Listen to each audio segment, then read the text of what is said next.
The dirt hadn't even settled on David's grave when I saw them.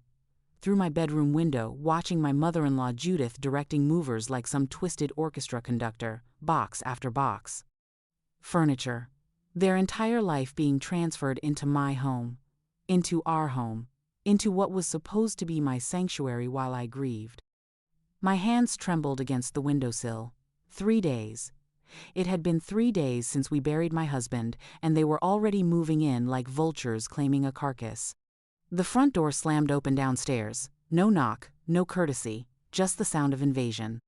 "Sarah." Judith's voice cut through the house like broken glass.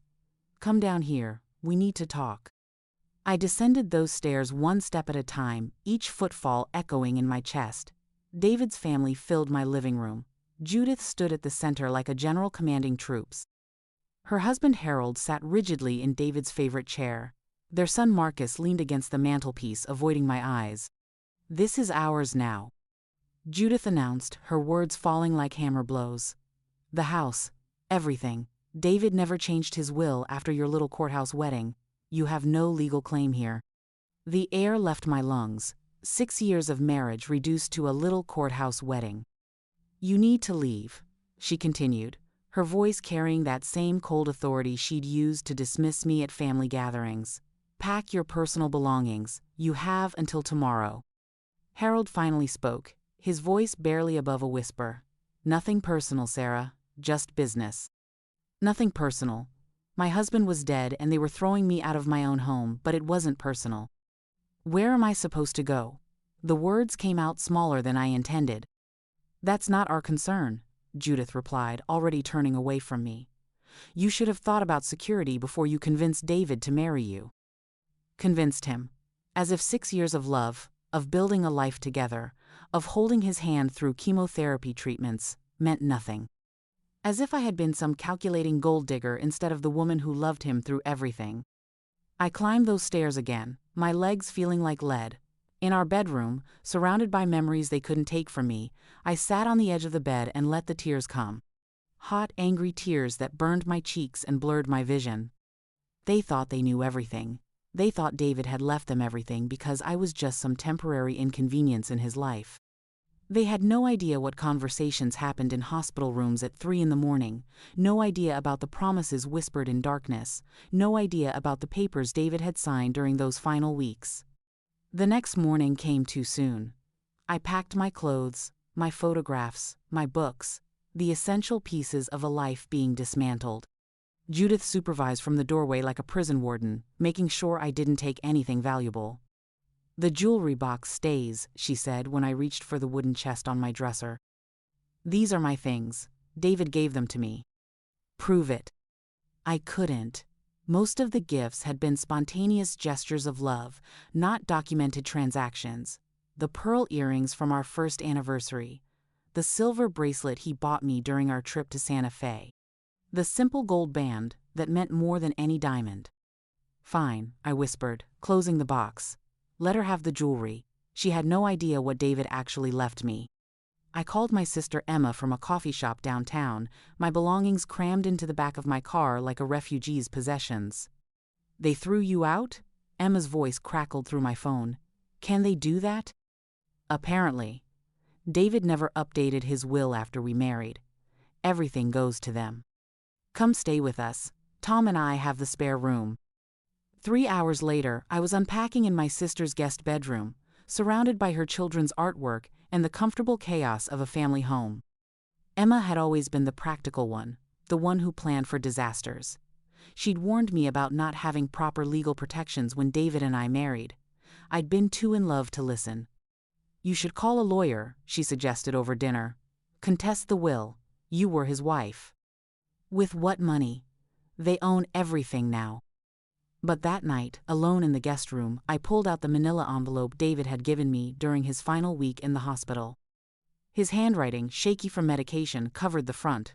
"For Sarah, open when you need it most." I needed it now. Inside, 3 documents waited. The first made my breath catch in my throat. A life insurance policy I'd never known existed. $2 million, with me as the sole beneficiary. The second document was a bank account number for an account in my name, opened just 2 months before David's diagnosis. The balance made my hands shake. $800,000. The third document was a letter, David's handwriting, stronger here, written during one of his better days. "My dearest Sarah," it began. "If you're reading this, then I'm gone, and my family has likely shown their true colors. I know them better than they think. I know they'll try to take everything from you. I know they've never believed you loved me for anything except money. Let them think that. Let them believe they've won. The house was my father's before it was mine. They can have it back. They can have the furniture and the cars and all the things they think matter. But they can't have what actually matters. They can't have the life we built. They can't have the future you deserve. The money in this account comes from investments they never knew about. Stock options from the early days of my software company.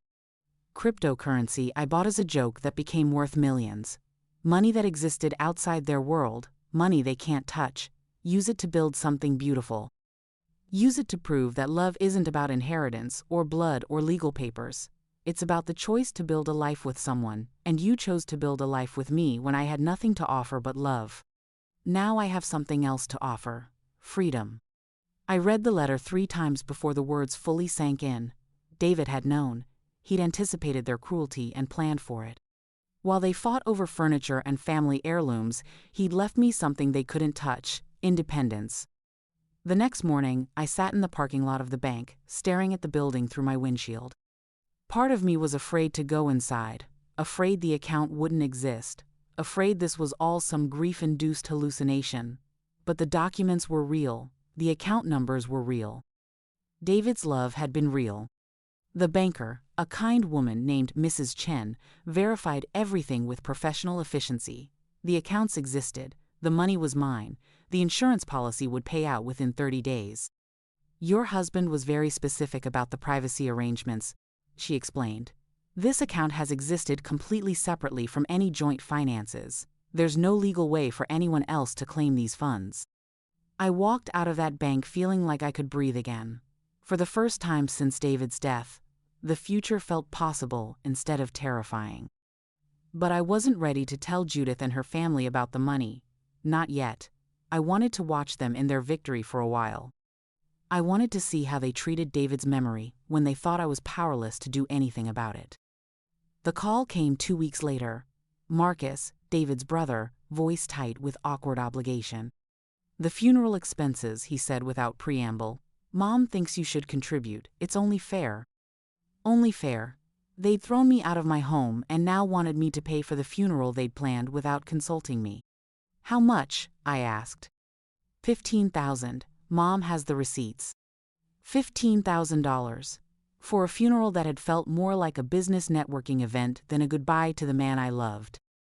They'd invited colleagues and distant relatives, but they'd seated me in the back like a second-class mourner. "I'll think about it," I told Marcus. "Don't think too long. Mom's not patient with this kind of thing." That evening, I drove past the house. My house, David's house, now their house. Lights blazed from every window, and I could see silhouettes moving around inside. They'd already rearranged everything. David's study, where he'd spent hours working on his writing, had been converted into some kind of entertainment room. His books were gone. His desk was gone. 6 years of his life with me had been erased in 2 weeks. My phone rang as I sat watching them celebrate their inheritance. Emma's number. "How are you holding up?" "Better than they think." "What does that mean?" I told her about the money, about David's final gift, about the freedom he'd given me to start over. "Sarah, that's incredible. You could buy a house, travel, do anything." "I know what I want to do." The next morning, I called Marcus back. "About the funeral expenses," I said. "I'll pay them. All of them." "Oh, good. Mom will be pleased. But I want to give her the check personally." "Sure. She's home this afternoon." I dressed carefully for the visit. Black dress, simple jewelry, my wedding ring still on my finger. I wanted to look like the grieving widow they expected me to be.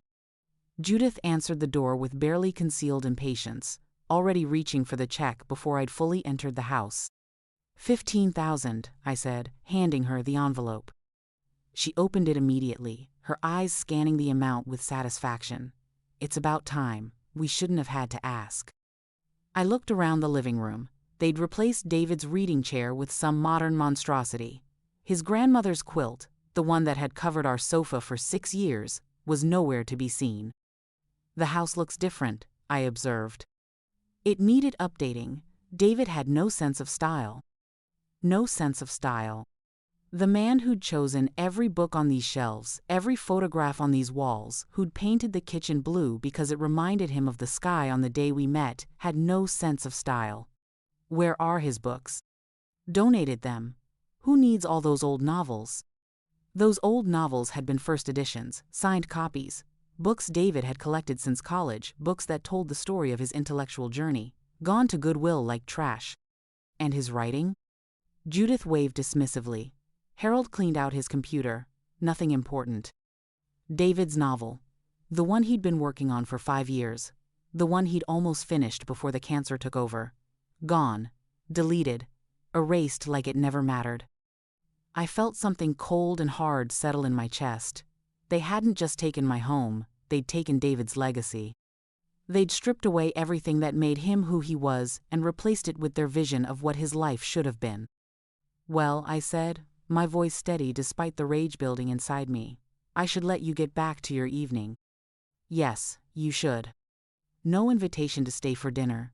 No acknowledgement that I'd been part of this family for 6 years. No recognition that I might be grieving too. I walked back to my car with careful, measured steps. Once inside, I sat for a moment in the driveway of the house where I'd been happy, looking at windows that no longer welcomed me. Then I pulled out my phone and called Mrs. Chen at the bank. "I'd like to make some investments," I told her. "I'm ready to start planning for the future." The first investment was a house. Not in the same neighborhood. I couldn't bear to be that close to the memories they'd destroyed. Instead, I found a craftsman cottage across town, with a garden David would have loved and a sunroom perfect for writing. I bought it with cash, no mortgage, no questions. The second investment was in David's legacy. I contacted his publisher, the small literary press that had been interested in his novel before he got sick. They still wanted to see it, but Judith had deleted everything from his computer. Except David had been more careful than that. He'd backed up his writing to a cloud service Harold didn't know about. A service whose login information had been in that manila envelope, written in David's careful script below the bank account numbers. The novel was there, complete, perfect, ready for the world to read. The third investment was in justice. I hired a private investigator named Joe Martinez, a former police detective with the kind of reputation that opened doors and found answers. His first assignment was simple: find out how Judith had known about David's death so quickly. Find out how she'd known to move into the house while I was still numb with grief. The answer came back within a week. Judith had been in contact with David's doctor during his final weeks. Not about his medical care. She had no legal right to that information. But the doctor's secretary, Brenda Walsh, had been feeding her information about David's condition in exchange for small payments. Brenda had called Judith the night David died, hours before I'd even contacted the family. HIPAA violation, conspiracy to interfere with a patient's privacy, criminal charges if I wanted to pursue them. I wanted more than that. The fourth investment was in patience. I let them enjoy their victory. I let Judith redecorate the house and Harold sell David's car and Marcus move into David's study. I let them think they'd won everything that mattered. Meanwhile, I quietly built my new life. I traded my old car for something better. I opened investment accounts and diversified David's gift into long-term security. I contacted David's editor and began the process of getting his novel published. I bought new clothes, joined a gym, started therapy to process my grief. From the outside, I looked like exactly what Judith expected: a defeated ex-wife, struggling to rebuild after losing everything. She had no idea that I was stronger now than I'd ever been. No idea that David's love had given me something she could never take away. The call came 3 months later. Marcus again, his voice strained with a different kind of urgency. "Sarah, we need to talk. Can you meet us for lunch?" "What about?" "Just, please, it's important." We met at a restaurant downtown, the kind of place Judith considered beneath her usual standards. She looked uncomfortable in the vinyl booth, her designer clothing at odds with the casual atmosphere. Harold fidgeted with his coffee cup. Marcus couldn't meet my eyes. "We've been thinking," Judith began, her voice lacking its usual authority. "Maybe we were hasty about the house. Maybe there's room for an arrangement."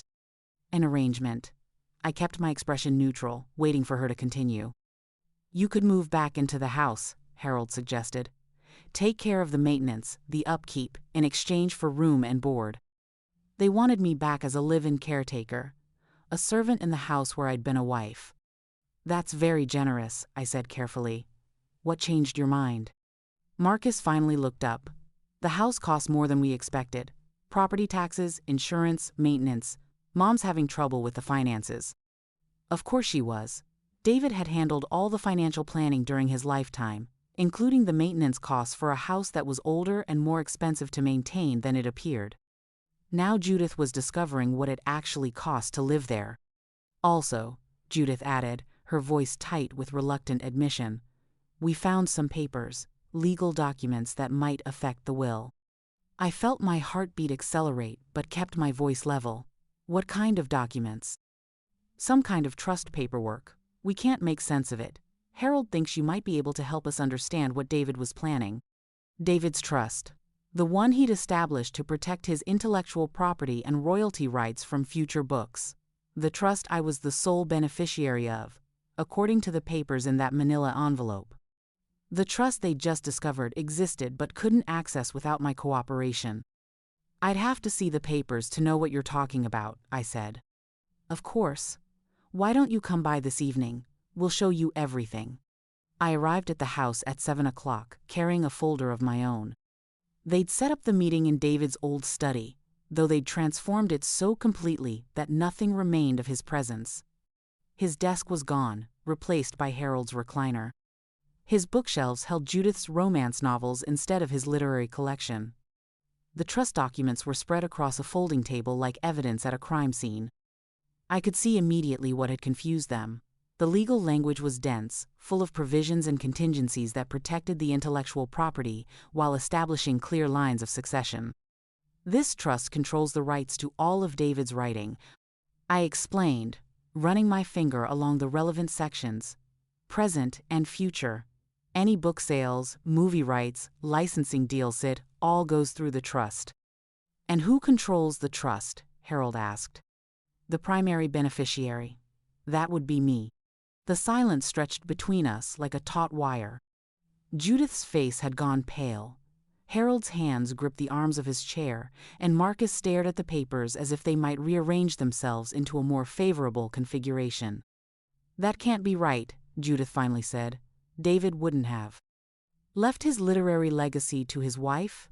I finished. "Why not? I was the one who supported his writing for 6 years. I was the one who encouraged him to keep working even when the cancer made it difficult. I was the one who believed in his talent." I pulled out my own folder and spread the contents across their table: bank statements, insurance policies, the trust documentation they hadn't found. The letter from David's publisher, expressing interest in his completed novel. "David left the house to his family because he knew it mattered to you," I continued. "It was his father's house, his grandfather's house. It has sentimental value. But he left his actual legacy's writing, his intellectual property, his future earnings to me." Judith's voice came out as a whisper. "How much?" "How much what?" "How much is the novel worth?" I smiled for the first time since entering the house. "We'll find out. The publisher wants to offer a contract. There's already interest from a film production company for the movie rights. David was more talented than any of you ever realized." Marcus leaned forward. "What does that mean for us?" "It means David took care of both his families. You got the house, the furniture, the cars, everything with tangible, immediate value. I got the future earnings, the royalties, the things that will matter long term." Harold's voice was barely audible. "The film rights could be worth millions." "They could be." The room fell silent except for the ticking of Judith's antique clock, the one she'd moved from her own house into David's study. I watched them absorb the implications of what I'd just revealed. They'd thought they'd won the prize, but they'd only gotten the consolation award. There must be a way to renegotiate, Judith said finally. Some kind of family arrangement. You threw me out of the family, I reminded her. You made it clear I was never really part of it. This is what David wanted. This is how he chose to take care of me. I gathered my papers and stood to leave, but I do want to make one arrangement with you. They looked up with desperate hope. I want to buy back David's books, the ones you donated. I'll pay fair market value for whatever you can recover. Sarah, Marcus started. That's the only negotiation I'm interested in. David's personal library. Everything else stands as David planned it. I left them sitting in that room with their documents and their diminished inheritance, and walked out of the house where I'd been happy. This time, I didn't look back. The novel published 8 months later to critical acclaim and commercial success. David's name appeared on bestseller lists, his story touched readers around the world, and his voice finally reached the audience he dreamed of finding. The movie rights sold for more than Judith's house was worth. I used the money to establish a foundation in David's name, supporting emerging writers and funding literary programs. I bought a bigger house with a dedicated library where I displayed David's recovered books, the ones Judith had managed to retrieve from various donation centers around the city. And sometimes, on quiet evenings in that library, I could feel David's presence in the words he'd left behind. Not in the house his family had claimed, but in the stories that would outlive all of us. In the love that had been wise enough to plan for a future he wouldn't see. They'd thought they'd won everything that mattered. They'd had no idea what he'd actually left behind.